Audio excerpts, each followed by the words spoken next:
This novel seduced me with its bleak, wintry setting, not unlike the film Snowpiercer, only to sucker punch me, rest in peace Chuck, with the biggest POV disaster I've read ever, then kneed me hard in the balls with a bloated and boring plot that went on 200 pages past its welcome, and then finally left me to bleed out with try-hard prose that is anchored in absolutely nothing.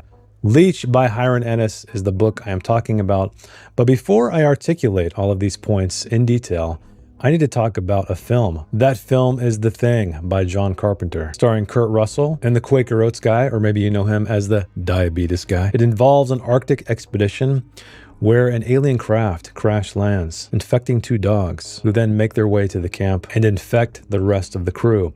Except the catch is, no one knows who is infected, because this alien entity is a parasite that is an expert in mimicry. And what is the only thing you have when you're out here isolated in the middle of nowhere? Well, you only have each other. And when you can't trust each other, that is a truly horrifying prospect indeed. Now, I bring up this film because essentially Leech is an inversion of sorts of this film, a terrible, terrible, terrible inversion, a mistake, which I'll get into shortly. But first, it's about a doctor. A doctor is summoned by a baron who lives in the chateau, and he is hooked up to all kinds of machinery like a baron we know and love. It's a bleak, wintry landscape, as I mentioned.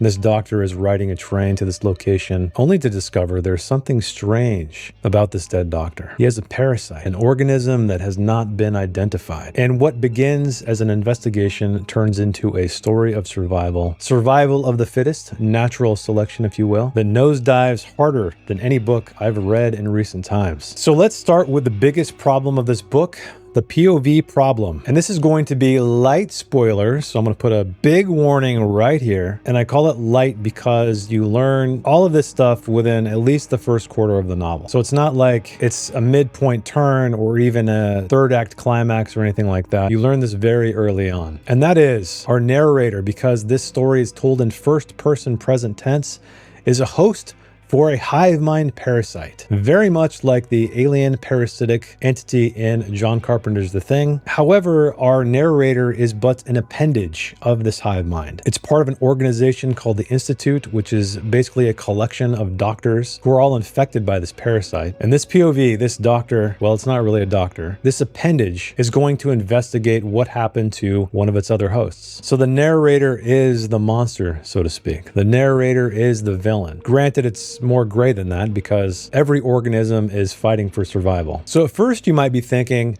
hey, that's kind of cool.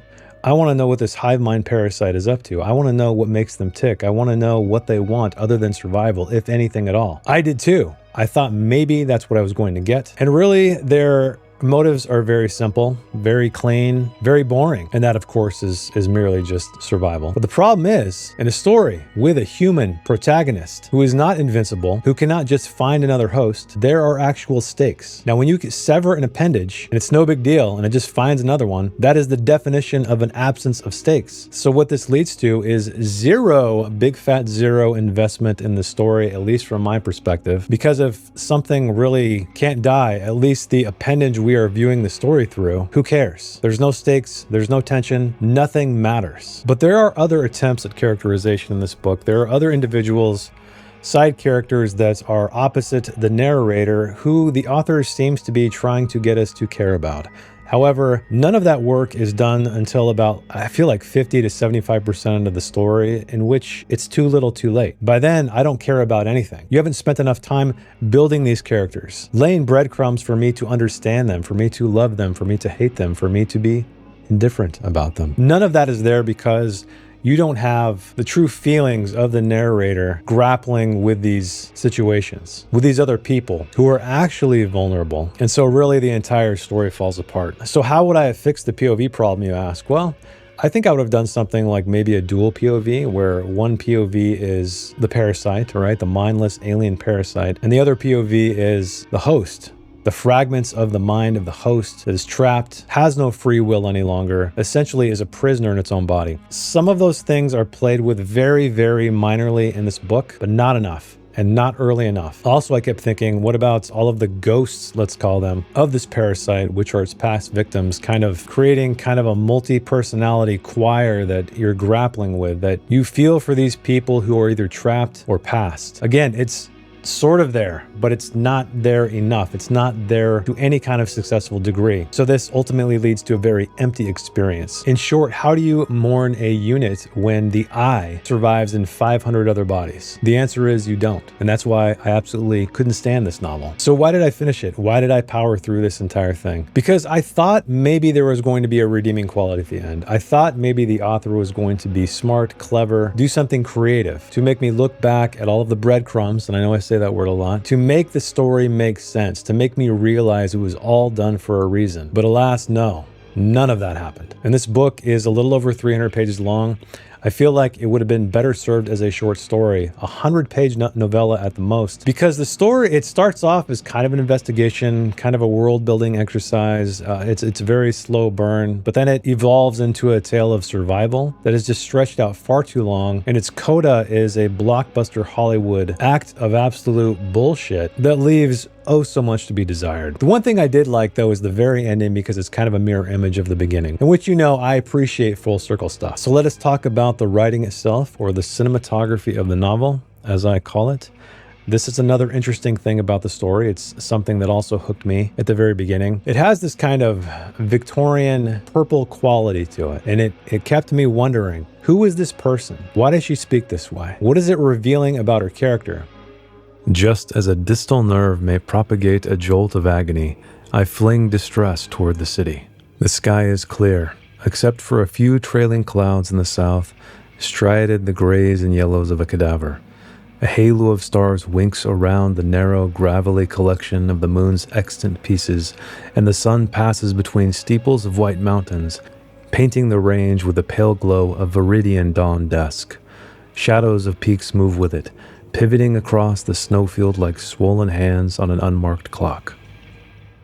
Maybe it's mimicry, like in John Carpenter's The Thing. Maybe it's trying to copy the way these people speak. Even better, what if it was a collection of these things? What if the narrator spoke in different ways in different times, almost in a fragmented sense, where you could see these personalities weaving into and out of the narrative? Now that would have been interesting. You don't get that whatsoever. You get some try-hard prose that has, like I said, no anchor in anything. So it just feels like the author is flexing their writing craft muscles and nothing more. So while it's beautifully written on the surface, it's completely empty. So back to John Carpenter's The Thing, you're wondering, who is the alien? And in Leech, the hero is the alien, and it's just pissed off that someone else has moved into its house. That is this novel at its core, which is why it pissed me off, and which is why I'm going to give Leech by Hiron Ennes a 3 out of 10. A seemingly clever POV subversion on the surface, which is in fact its downfall, with a plot that starts out as a mystery, then devolves into a blockbuster action film that is somehow incredibly slow and boring, with try-hard prose that is as empty as my heart for this trash novel. Don't read this thing. It's not good. You're going to be disappointed. You're going to be wondering, why am I so freaking bored with this book? And it's because I believe at its heart, it's due to the POV choice. So let it be a lesson to you writers out there. Choose your POV wisely. But I feel like I need to quote one of the horror greats here, because I feel like he is able to illustrate the problem with this novel, as well as many horror novels out there, and I'm probably going to keep repeating it until horror novelists out there,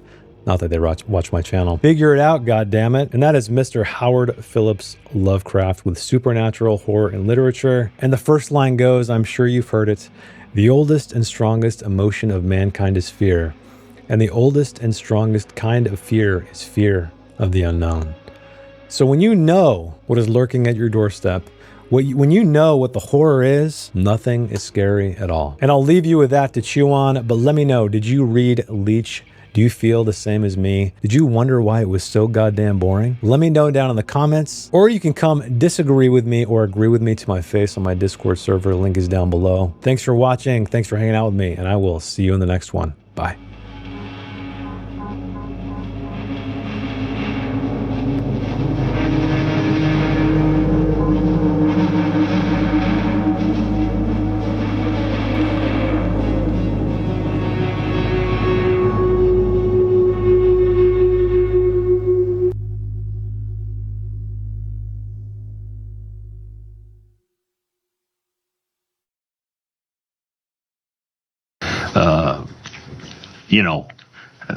diabetes.